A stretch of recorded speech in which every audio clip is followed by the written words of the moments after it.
Hi students, let us learn a new concept called the measure of central tendency.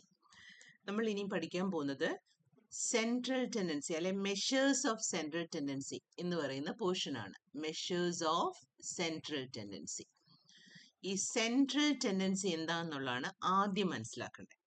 അപ്പോൾ measures of central tendency എന്ന് വെച്ചാൽ നമ്മൾ data values ഉപയോഗിച്ച് കണ്ടുപിടിക്കുന്ന കുറച്ച് കോൺസ്റ്റൻസ് ആണ്.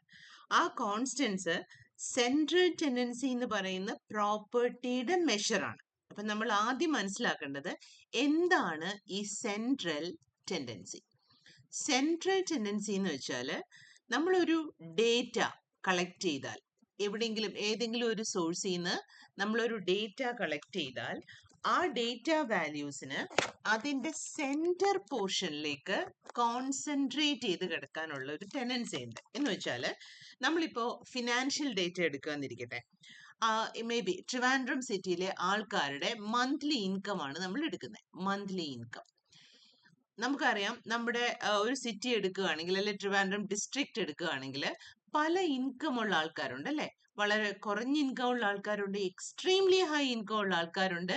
അതായത് ഇപ്പൊ നമ്മളൊരു ഇൻകത്തിനെ ഒരു ലൈനിൽ റെപ്രസെന്റ് ചെയ്താൽ കുറച്ച് ആൾക്കാര് വളരെ കുറഞ്ഞ ഇൻകത്തിൽ കാണും, കുറച്ച് ആൾക്കാര് കോടിക്കണക്കിന് രൂപയുടെ ഇൻകം എക്സ്ട്രീംലി ഹൈ ഇൻകത്തിൽ കാണും.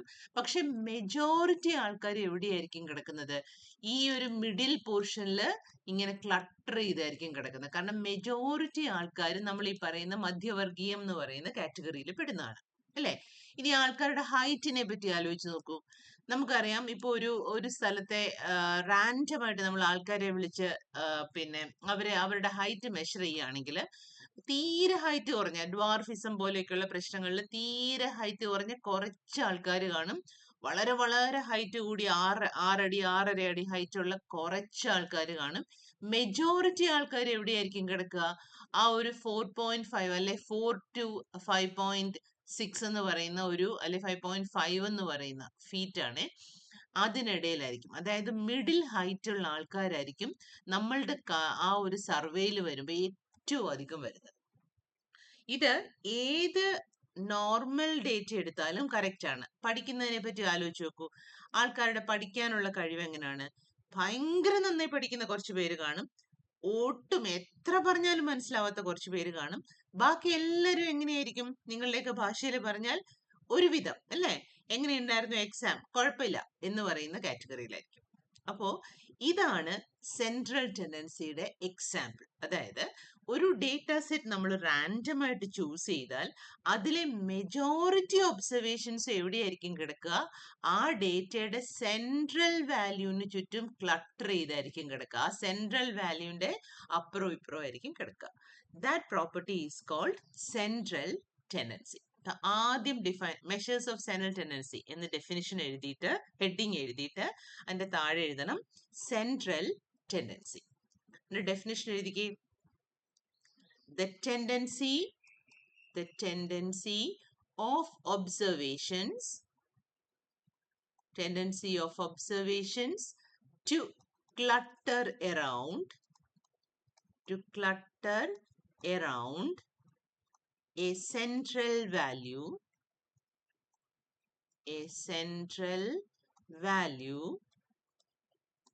is called central tendency.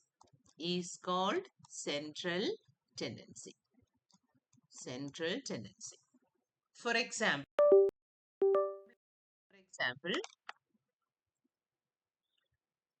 majority of population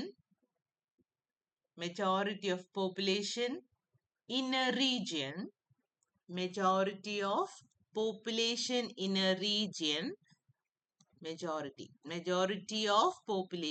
in a region will have their income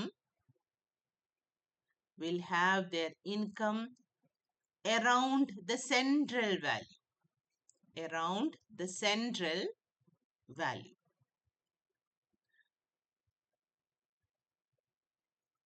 ഇതേപോലെ നിങ്ങൾക്ക് സ്വന്തമായിട്ട് ഹൈറ്റിന്റെ എക്സാമ്പിൾ പറയാം, മാർക്കിന്റെ എക്സാമ്പിൾ പറയാം.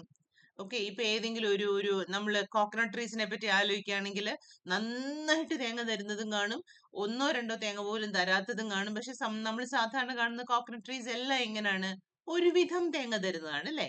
ഇത് തന്നെയാണ് സെൻട്രൽ ടെൻഡൻസി. അപ്പൊ ഈ സെൻട്രൽ ടെൻഡൻസി നമുക്ക് ഭയങ്കര ഇമ്പോർട്ടന്റ് ആയിട്ടുള്ള ഒരു കൺസെപ്റ്റ് ആണ്. കാരണം നമ്മൾക്ക് പലപ്പോഴും ഡേറ്റ സെറ്റ്സിനെ കമ്പയർ ചെയ്യേണ്ടി വരും.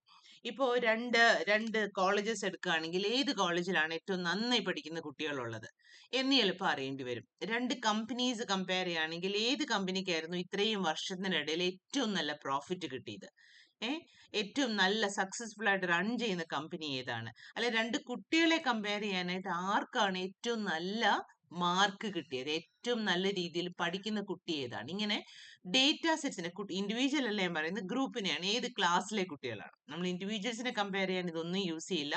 ഇതെല്ലാം അഗ്രിഗേറ്റ് ഓഫ് ഡേറ്റ, ഒരു ഗ്രൂപ്പ് ഓഫ് ഡേറ്റ ഒബ്സർവേഷൻസിന് വേണ്ടി മാത്രമുള്ളതാണ്. കാരണം സ്റ്റാറ്റിസ്റ്റിക്സ് തന്നെ സിംഗിൾ ഇൻഡിവിജ്വലിനുള്ളതല്ല, സ്റ്റാറ്റിസ്റ്റിക്സ് ഒരു ഗ്രൂപ്പ് ഓഫ് ഒബ്സർവേഷൻസിനെ ഹാൻഡിൽ ചെയ്യാനുള്ള സയൻസ് ആണ്.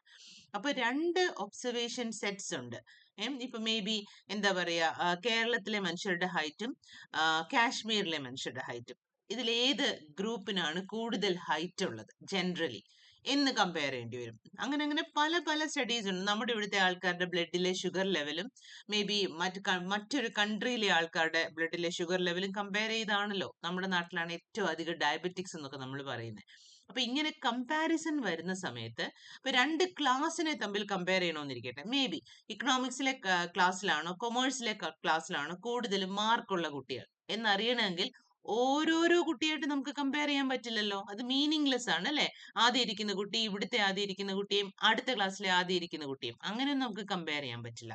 അപ്പൊ രണ്ട് ഡേറ്റ ഗ്രൂപ്പ്സ് കമ്പയർ ചെയ്യണമെങ്കിൽ എപ്പോഴും ആദ്യത്തെ, ഇപ്പൊ രണ്ട് ഡേറ്റ ഗ്രൂപ്പ്സ് ആണ് ഉള്ളതെങ്കിൽ ഒന്നാമത്തെ ഡേറ്റ ഗ്രൂപ്പിനെ റെപ്രസെന്റ് ചെയ്യുന്ന ഒരു വാല്യൂ രണ്ടാമത്തെ ഗ്രൂപ്പിനെ റെപ്രസെന്റ് ചെയ്യുന്ന ഒരു വാല്യൂ കണ്ടുപിടിക്കാൻ പറ്റിയാൽ ഇവരെ തമ്മിൽ നമുക്ക് കമ്പയർ ചെയ്യാം.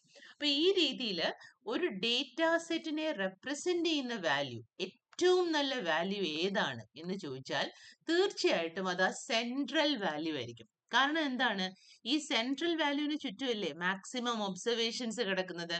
നമ്മുടെ ഈ സെൻട്രൽ വാല്യൂവിന് ചുറ്റുമാണ് ഏറ്റവും അധികം ഒബ്സർവേഷൻസ് കിടക്കുന്നത്. അപ്പൊ ഈ വാല്യൂ തന്നെ റെപ്രസെന്റേറ്റീവ് വാല്യൂ ആയിട്ട് എടുത്തു കഴിഞ്ഞാൽ നമുക്കത് ഭയങ്കര യൂസ്ഫുൾ ആയിരിക്കും. അപ്പൊ അതുകൊണ്ട് തന്നെ സെൻട്രൽ ടെൻഡൻസിയുടെ മെഷർ കണ്ടുപിടിക്കുക എന്ന് പറയുന്നത് ഭയങ്കര ഇമ്പോർട്ടന്റ് ആണ്. ഓക്കെ, അങ്ങനെ സെൻട്രൽ ടെൻഡൻസിയുടെ മെഷേഴ്സ് ഓഫ് സെൻട്രൽ ടെൻഡൻസീസ് ആയിട്ട് നമുക്ക് കുറേ വാല്യൂസ് ഉണ്ട്. അത് ഓൾറെഡി നിങ്ങൾ പഠിച്ചിട്ടുള്ള കാര്യങ്ങൾ തന്നെയാണ്. ആദ്യത്തേത് അരിത്തമെറ്റിക് മീൻ, അല്ലെങ്കിൽ അതിനെ നമ്മൾ ആവറേജ് എന്ന് വിളിക്കും. രണ്ടാമത്തേത് മീഡിയൻ, അടുത്തത് മോഡ്, പിന്നെ രണ്ടെണ്ണം കൂടെ ഉണ്ട്. നാലാമത്തേത് ഹാർമോണിക് മീൻ ആൻഡ് അഞ്ചാമത്തേത് ജോമെട്രിക് മീൻ. ഇത്രയും മെഷേഴ്സ് ആണ് സെൻട്രൽ ടെൻഡൻസിക്ക് ഉള്ളത്. അപ്പൊ അടുത്ത ഹെഡിങ് എഴുതിക്കോ, മെഷേഴ്സ് ഓഫ് സെൻട്രൽ ടെൻഡൻസി. താഴെ എഴുതൂ, a measure of central tendency. A measure of central tendency helps us to identify the central value of a set of observations. Helps us to identify the central value of a set of observations. The most important measures of central tendency are ആദ്യത്തേത് arithmetic mean ബ്രാക്കറ്റിൽ average, രണ്ടാമത്തേത് median, മൂന്നാമത്തേത് mode, നാലാമത്തേത് harmonic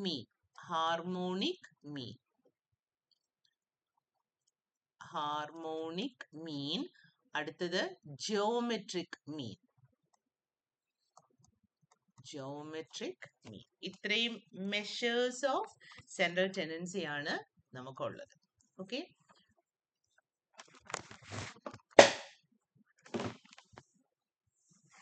നമുക്കിത് ഓരോന്ന് calculate ചെയ്യാൻ പഠിക്കണം. അപ്പൊ നിങ്ങൾ മനസ്സിലാക്കേണ്ട അടുത്ത കാര്യം, നമ്മൾ ഇത് നമ്മുടെ കയ്യിൽ ഡേറ്റയുണ്ട്. നമ്മൾ ഓൾറെഡി ഡേറ്റയെ പറ്റി പഠിച്ചിട്ടുണ്ട്. 3 ടൈപ്പ് ഓഫ് ഡേറ്റയാണ് നമ്മൾ പഠിച്ചത്. ആദ്യത്തേത് റോ ഡേറ്റ, അടുത്തത് അൺഗ്രൂപ്ഡ് ഫ്രീക്വൻസി ഡേറ്റ, അടുത്തത് ഗ്രൂപ്ഡ് ഫ്രീക്വൻസി ഡേറ്റ.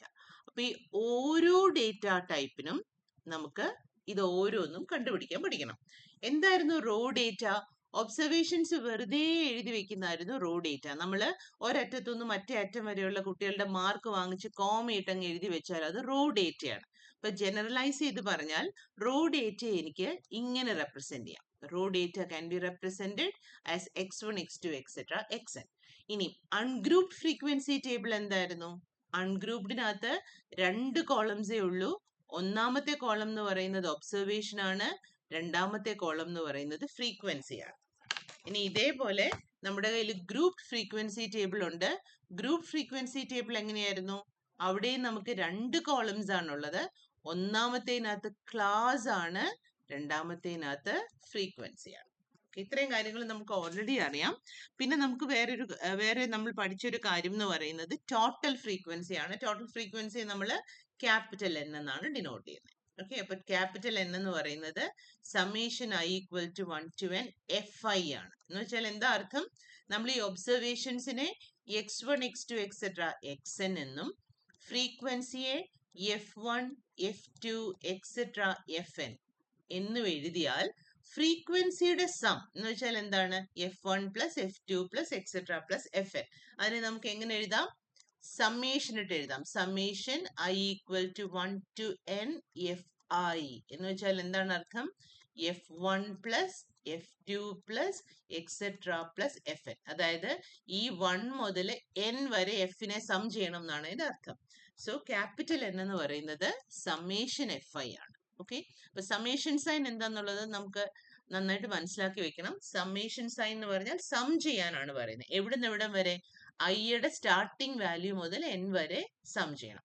അപ്പൊ നമ്മൾ summation i equal to 1 to n xi എന്ന് പറഞ്ഞാൽ അതിന്റെ അർത്ഥം എന്താണ് എന്ന് വെച്ചാൽ i equal to 1 to n അല്ലേ? അപ്പം ഐയുടെ വാല്യൂ 1 മുതൽ n വരെ വരുന്നിടം വരെ എക്സിനെ സം ചെയ്യണം. അപ്പൊ അത് എന്തായിരിക്കും? x1 plus x2 plus etcetera plus xn. അപ്പൊ ഇത്രയും കാര്യങ്ങൾ മനസ്സിലാക്കി വെച്ചിട്ട് വേണം നമ്മൾ കാൽക്കുലേഷനിലേക്ക് പോകാൻ. അപ്പൊ ആദ്യം മനസ്സിലാക്കേണ്ടത് what is raw data. Observation വെറുതെ എഴുതി വെക്കുന്നതാണ് raw data. What is ungrouped frequency table? എന്താണ്? XIയും FIയും ഉള്ള ടേബിൾ ആണത്. ഗ്രൂപ്പ് ഫ്രീക്വൻസി ടേബിൾ എന്ന് പറയുന്നത് ക്ലാസും FIയും ഫ്രീക്വൻസിയും ഉള്ള ടേബിൾ. ഓക്കെ, അപ്പൊ ഇനി നമുക്ക് ഓരോന്നായിട്ട് ഇത് എങ്ങനെ കാൽക്കുലേറ്റ് ചെയ്യും എന്ന് പഠിക്കാം. അപ്പൊ ആദ്യത്തെ മെഷർ ഓഫ് സെൻട്രൽ ടെൻഡൻസി എന്ന് പറയുന്നത് അരിത്തമെറ്റിക് മീൻ ആണ്. Okay, already V learned it. Arithmetic mean. Arithmetic മീനിന്റെ മറ്റൊരു പേര്, ഇതിനെ നമ്മൾ AM എന്നാണ് ഡിനോട്ട് ചെയ്യുന്നത്. ഇതിന്റെ മറ്റൊരു പേരാണ് ആവറേജ്. ഓൾറെഡി പച്ചവെള്ളം പോലെ നിങ്ങൾക്ക് അറിയാവുന്ന സാധനമാണ്. നമുക്ക് ജസ്റ്റ് ഒന്ന് പറഞ്ഞു പോവാം. അപ്പൊ 3 ഡേറ്റ സെറ്റിന്റെ കേസിലും നമുക്ക് അരിത്തമെറ്റിക് മീൻ കണ്ടുപിടിക്കണം. അപ്പൊ ആദ്യത്തെ ഡേറ്റ സെറ്റ് എന്ന് പറയുന്നത് റോ ഡേറ്റ. അപ്പോ നിങ്ങൾ നോട്ടിൽ എഴുതിക്കോ, arithmetic mean AM or average. എന്റെ താഴെ എഴുതൂ, arithmetic mean is the average of observations. Is the average of observations. എന്നിട്ട് ഒന്നാമത്തെ സബ്ഹെഡിങ് ആയിട്ട് എഴുതൂ AM for raw data. AM for raw data. raw data എന്ന് പറഞ്ഞാൽ താഴെ എഴുതൂ let x1, x2, etc. xn be the observations. Be the observations. Then എന്താണ് arithmetic mean? എങ്ങനെയാണ് average കണ്ടുപിടിക്കുന്നത്? ഒബ്സർവേഷൻസിനെ എല്ലാം കൂടെ സം ചെയ്തിട്ട് നമ്പർ കൊണ്ട് ഡിവൈഡ് ചെയ്യണം. ഇവിടെ എത്ര ഒബ്സർവേഷൻസ് ഉണ്ട്? 1, 2, 3 എന്ന് പറഞ്ഞ n ഒബ്സർവേഷൻസ് ആണുള്ളത്. അപ്പൊ എക്സ് ബാർ എന്താണ്? ഈ ആവറേജിനെ നമ്മൾ എക്സ് ബാർ എന്ന നൊട്ടേഷൻ വെച്ചാണ് എഴുതുന്നത് കേട്ടോ. എക്സ് ബാർ അതിനെ ഈവൻ അറ്റ് സം പ്ലേസ് നമ്മൾ അതിനെ മ്യൂ എന്നും ഡിനോട്ട് ചെയ്യാറുണ്ട്. ഈ 2 യൂസേജും നമ്മൾ അരിത്തമെറ്റിക് മീനിന് കൊടുക്കാറുണ്ട്. ഒന്ന് എക്സ് ബാർ സാമ്പിളിന്റെ മീൻ ആണെങ്കിൽ എക്സ് ബാർ, പോപ്പുലേഷന്റെ മീൻ ആണെങ്കിൽ മ്യൂ. തൽക്കാലം നമുക്ക് എക്സ് ബാർ യൂസ് ചെയ്യാം. അപ്പൊ എക്സ് ബാർ എന്ന് പറയുന്നത് എന്താണ്? ആവറേജ്. എന്ത് ചെയ്യണം? ഒബ്സർവേഷൻസിനെ എല്ലാം കൂടി ആഡ് ചെയ്തിട്ട് plus x n divided by n. എത്ര ഒബ്സർവേഷൻ ഉണ്ടോ അതുകൊണ്ട് ഡിവൈഡ് ചെയ്യണം. ഇപ്പൊ 3 നമ്പേഴ്സിന്റെ 2, 5, 7 ഇതിന്റെ ആവറേജ് കണ്ടുപിടിക്കാൻ എന്താ നമ്മൾ ചെയ്യുക? 2 + 5 + 7 ഡിവൈഡഡ് ബൈ 3. Exactly same. അപ്പൊ ഇതിനെ നമുക്ക് നൊട്ടേഷൻ വെച്ച് എങ്ങനെ എഴുതാം? It is equal to 1/n into summation I equal to 1 to n xi. So for raw data, arithmetic mean is equal to 1/n summation I equal to 1 to n xi. ഇവിടെ n small ആണ്, കാരണം number of observations ആണ് വേണ്ടത്. Okay, അടുത്ത heading arithmetic mean for ungrouped frequency data. For ungrouped frequency data.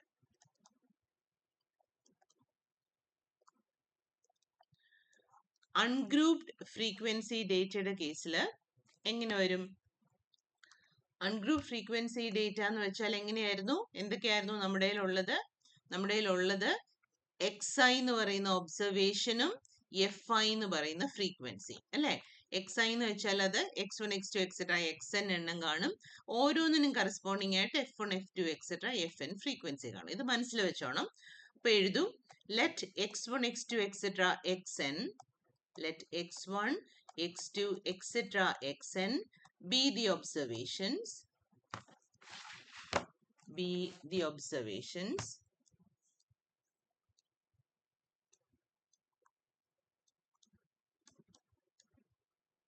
with frequencies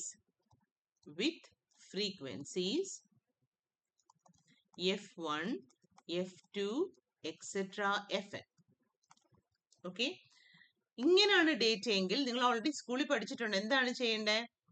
ഇങ്ങനെയാണ് data എങ്കിൽ എങ്ങനെയാണ് arithmetic മീൻ കണ്ടുപിടിക്കേണ്ടത്?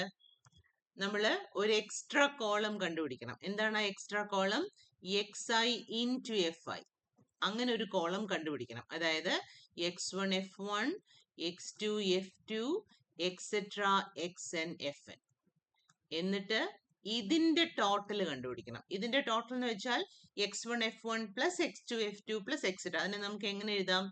Summation I equal to 1 to n xi fi എന്ന് എഴുതാം. ഓക്കെ, ഇതിനെ ടോട്ടൽ ഫ്രീക്വൻസി കൊണ്ട് ഡിവൈഡ് ചെയ്യണം. ഓക്കെ, അപ്പൊ നോട്ടിനകത്ത് എഴുതൂ let x1, x2, etcetera xn be the observations with frequencies f1, f2, etcetera fn. Then the arithmetic mean comma x bar is equal to എന്തായിരുന്നു? 1/N summation I equal to 1 to n xi fi. Okay, where what is capital N? Where capital N is equal to summation fi. Summation I equal to 1 to n fi. fi's in the total ആണ് capital N. That is total frequency.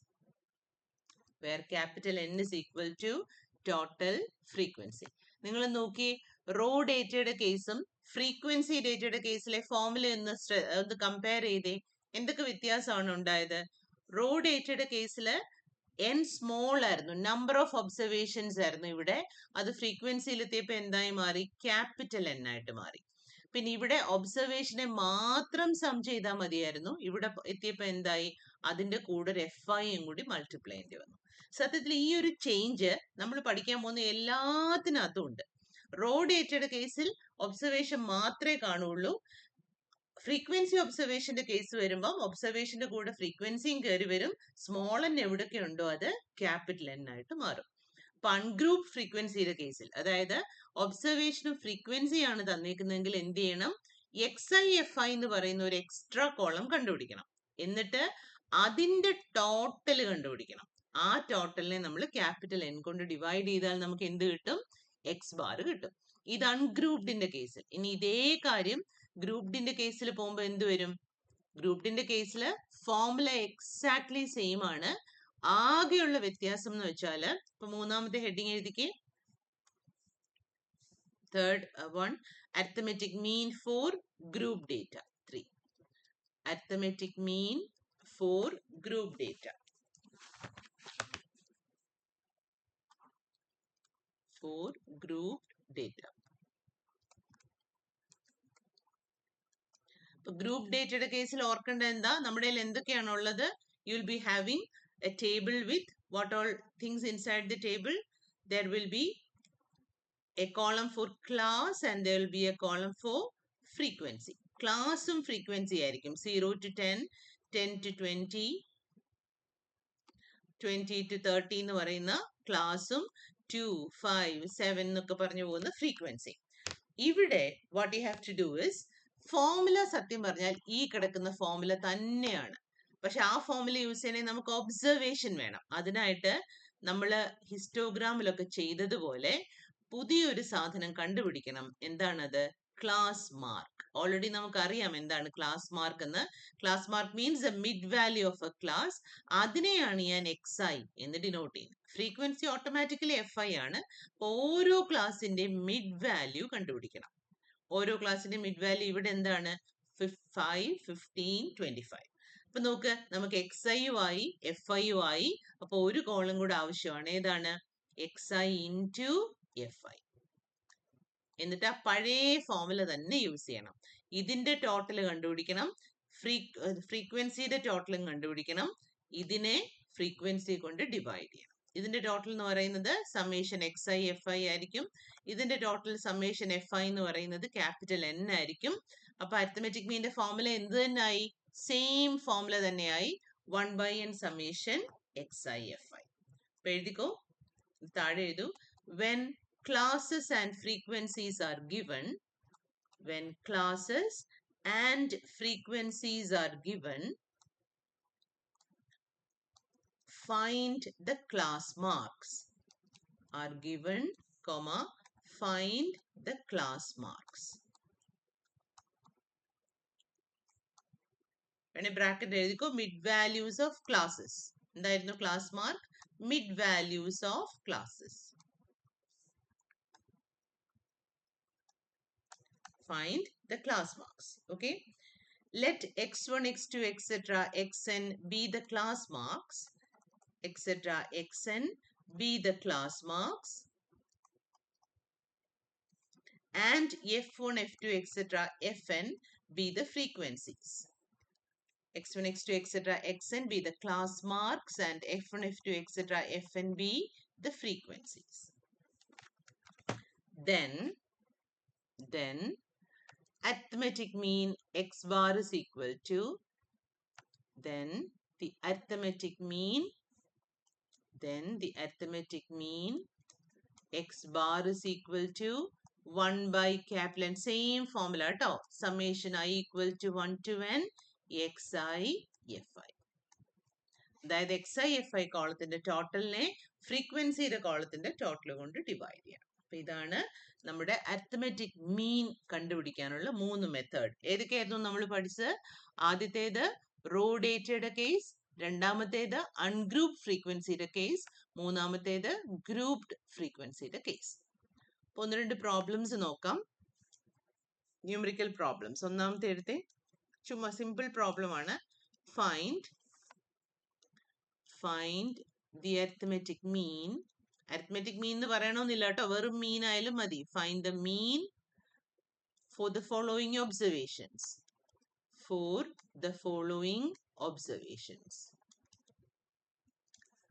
25, 32, 46, 50, 78. ഇത് ഏത് കേസാണ്? ഈ case എന്ന് പറയുന്നത് raw ഡേറ്റയാണ്. അപ്പൊ വേഗം ഒന്ന് എല്ലാവരും തന്നെ ചെയ്തേ. റോ ഡേറ്റയുടെ കേസിലെ അരിത്തമെറ്റിക് മീൻ ആണ് ചോദിച്ചേക്കുന്നത്. അപ്പൊ വേഗം ഫോർമുല എഴുതൂ. The arithmetic mean comma x bar. എന്തായിരുന്നു എക്സ് ബാറിന്റെ ഫോർമുല റോ ഡേറ്റ കേസിൽ? 1/n summation xi is equal to 1/n summation I equal to 1 to n xi. എന്ന് വെച്ചാൽ എന്താ? ഒബ്സർവേഷൻസിനെ സം ചെയ്യുക. 25 പ്ലസ് 32 പ്ലസ് 46 പ്ലസ് 50 പ്ലസ് 78. ഇതാണ് ന്യൂമറേറ്റർ. ഡിനോമിനേറ്റർ എന്താണ്? By n ആണ് അല്ലെ? 1/n ആണ്. എത്ര ഒബ്സർവേഷൻ ഉണ്ട് ഇവിടെ? 1, 2, 3, 4, 5 by 5. വേഗം എന്റെ ആൻസർ കണ്ടുപിടിച്ചേ. കണ്ടുപിടിച്ചിട്ട് come to the next question. Second, നമുക്ക് അൺഗ്രൂപ്പ് ഡേറ്റയുടെ കേസിൽ നോക്കാം. Find the arithmetic mean. മറ്റേത് കംപ്ലീറ്റ് ചെയ്തിട്ട് വീഡിയോ പോസ് ചെയ്ത് വെച്ച് അത് കംപ്ലീറ്റ് ചെയ്തിട്ട് അടുത്ത ക്വസ്റ്റിലോട്ട് പോയാൽ മതി കേട്ടോ. വീഡിയോയുടെ സ്പീഡിൽ അതേ സ്പീഡിൽ നിങ്ങൾക്ക് പോകാൻ പറ്റിയില്ലെങ്കിൽ വീഡിയോ പോസ് ചെയ്ത് വെക്കുക, അല്ല റിവൈൻഡ് ചെയ്യുക, ഒന്നും കൂടെ കേൾക്കുക. അങ്ങനെയൊക്കെയുള്ള ഗുണമുണ്ട് നമുക്ക് വീഡിയോ ആവുമ്പോൾ. പരീക്ഷ വരുമ്പോൾ വേണേൽ നമുക്ക് ഒന്നും കൂടി കേൾക്കാം. So the second one is next question. Find the arithmetic mean. Find the arithmetic mean for the given data. For the given data.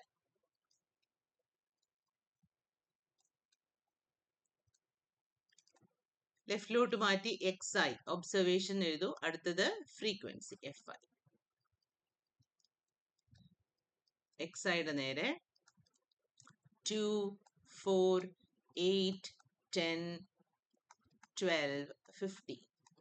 ഫ്രീക്വൻസിയുടെ നേരെ 1, 2, 4, 6, 5, 1. ഓക്കെ, ഇത് ഏത് കേസാണ്? അൺഗ്രൂപ്ഡ് ഫ്രീക്വൻസി ടേബിളിന്റെ കേസ്.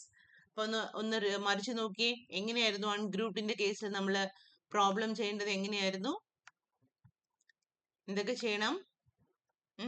ഒബ്സർവേഷനും ഫ്രീക്വൻസിയും ആണ് തന്നേക്കുന്നതെങ്കിൽ എന്തൊക്കെയായിരുന്നു? ഇതാണ് കേസ്. എന്തൊക്കെ ചെയ്യണം? ഒരു എക്സ്ട്രാ കോളം കൂടി നമ്മൾ കണ്ടുപിടിക്കണം അല്ലേ? ആ എക്സ്ട്രാ കോളം എന്തിനുള്ളതാണ്? xi ഇൻറ്റു fi ഉള്ളതാണ്. അപ്പം ടേബിൾ ഉപയോഗിച്ച് ഇതൊക്കെ ചെയ്യാവൂ, അല്ലാതെ മാനുവലി വെറുതെ ഇരുന്ന് ചെയ്യാൻ നോക്കരുത്. ടേബിൾ ഉപയോഗിച്ച് ചെയ്തില്ലെങ്കിൽ നമുക്ക് തെറ്റാൻ ചാൻസ് ഉണ്ട്. അപ്പൊ വേഗം ഒരു ടേബിൾ വരച്ചേ. നമുക്ക് 3 കോളംസ് ആണ് ടേബിളിൽ വേണ്ടുന്നത്. ഏതൊക്കെയായിരുന്നു? ഒബ്സർവേഷനും ഫ്രീക്വൻസിയും പിന്നെ xi ഇൻറ്റു fi. അപ്പം നമ്മളൊരു ടേബിൾ വരയ്ക്കാൻ പോവാണ്. ഒബ്സർവേഷൻ ഒരു കോളം, ഫ്രീക്വൻസിക്ക് ഒരു കോളം, xi ഇൻറ്റു fiക്ക് ഒരു കോളം. ഫോർമുല എന്താന്നുള്ളത് മനസ്സിലോർത്തോണം. എന്താണ് formula? 1/N summation xi fi. ഈ സമ്മേഷൻ xi fi എന്ന് വെച്ചാൽ xi fi കോളത്തിന്റെ സം, ക്യാപിറ്റൽ എന്ന് വെച്ചാൽ ഫ്രീക്വൻസി കോളത്തിന്റെ സം. അപ്പൊ രണ്ട് കോളംസ് നമ്മൾ സം ചെയ്താൽ മതി. അപ്പൊ നമ്മുടെ വാല്യൂസ് എല്ലാം ഇതിൽ എഴുതിയിട്ട് കാൽക്കുലേറ്റ് ചെയ്തേ വേഗം. 2, 4, 8, 10, 12, 15. ഫ്രീക്വൻസി എന്ന് പറയുന്നത് 1, 2, 4, 6, 5, 1. സോ xi fi എന്താ? ഓരോ xiയും അതിന്റെ fi കൊണ്ട് മൾട്ടിപ്ലൈ ചെയ്യണം. അപ്പൊ ആദ്യത്തേത് 2, രണ്ടാമത്തേത് 4 2s are 8, അടുത്തത് 8 4s are എന്താണ്? 8 4s are 32, 10 6 are 60, 12 5s are again 60, 15 into 1 is 15. ഈ കോളത്തിന്റെ ടോട്ടൽ കണ്ടുപിടിക്കണം. ഇതിന്റെ total summation xi fi equal to എന്താന്ന് കണ്ടുപിടിക്കണം. ഇതിന്റെ ടോട്ടലും കണ്ടുപിടിക്കണം. സമ്മേഷൻ fi അതിനെ നമ്മൾ എങ്ങനെയാ വിളിക്കുന്നത്? ക്യാപിറ്റൽ N എന്ന്. N equal to summation fi. ഈ രണ്ട് കോളത്തിന്റെ ടോട്ടൽ കണ്ടുപിടിച്ചിട്ട് ഫോർമുല യൂസ് ചെയ്തേ. സോ എക്സ് ബാർ എന്ന് പറഞ്ഞാൽ ഈ ഒന്നാമത്തെ വാല്യൂ, ഇവിടെ എന്ത് വാല്യൂ ആണോ കിട്ടുന്നത് അതിന് ഞാൻ 1 കൊടുക്കുകയാണെങ്കിൽ എക്സ് ബാർ എന്തായിരിക്കും? 1 ഡിവൈഡഡ് ബൈ ഇതിന് ഞാൻ 2 എന്ന് കൊടുത്താൽ 1 ഡിവൈഡഡ് ബൈ 2 ആണ് നമ്മുടെ ആൻസർ. xi കോളത്തിന്റെ ടോട്ടലിനെ fi കോളത്തിന്റെ ടോട്ടൽ കൊണ്ട് ഡിവൈഡ് ചെയ്ത് find the answer.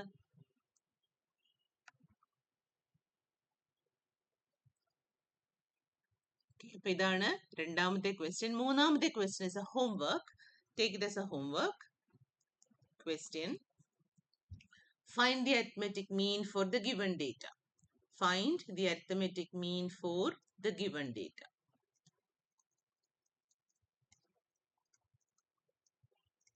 For the given data. Left extreme ലോട്ട് മാറ്റിയിട്ട് ക്ലാസ്, അതിന്റെ താഴെ ഫ്രീക്വൻസി. ക്ലാസിന്റെ നേരെ 0 to 10, 10 to 20, 20 to 30, 30 to 40, 40 to 50. Frequency 2, 5, 7, 3, 1. Okay. അപ്പൊ എന്താ ചെയ്യേണ്ടത്?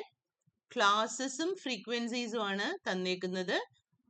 അത് വെച്ചിട്ട് അരിത്തമെറ്റിക് മീൻ കണ്ടുപിടിക്കണം. ക്ലാസ്സും ഫ്രീക്വൻസിയും ആണ് തന്നേക്കുന്നതെങ്കിൽ വാട്ട് വാസ് ദ മെത്തേഡ്? നമുക്ക് മുകളിലോട്ടൊന്ന് സ്ക്രോൾ ചെയ്ത് നോക്കാം. നോട്ടൊന്ന് എടുത്ത് നോക്കിയേ. എന്തൊക്കെയായിരുന്നു ചെയ്യേണ്ടിയിരുന്നത്? Arithmetic mean for group data എന്ത് ചെയ്യണം? ക്ലാസ് മാർക്ക് കണ്ടുപിടിക്കണം. അല്ലേ? ദാണ്ടെ ക്ലാസ് മാർക്ക് കണ്ടുപിടിക്കണം, അതിനുശേഷം XIFIയുടെ കോളം കണ്ടുപിടിക്കണം. അപ്പോൾ take it as A homework. എന്നിട്ട് ഏത് കോളത്തിന്റെ സമ്മിനെയാണ് ഏത് കൊണ്ട് ഡിവൈഡ് ചെയ്യേണ്ടത്? ഇതാണ് നമ്മുടെ 1, ഇതാണ് നമ്മുടെ 2. അപ്പൊ അരിത്മെറ്റിക് മീൻ എന്ന് പറയുന്നത് എന്താണ്? 1 divided by 2. Take it as a homework, complete it and bring in the next class. Okay? അപ്പൊ ഇതാണ് central tendency definition. Then we have discussed about how to calculate mean or average for data values. Okay? So that's all for you in this video. Let us meet in another video. Okay? Thank you.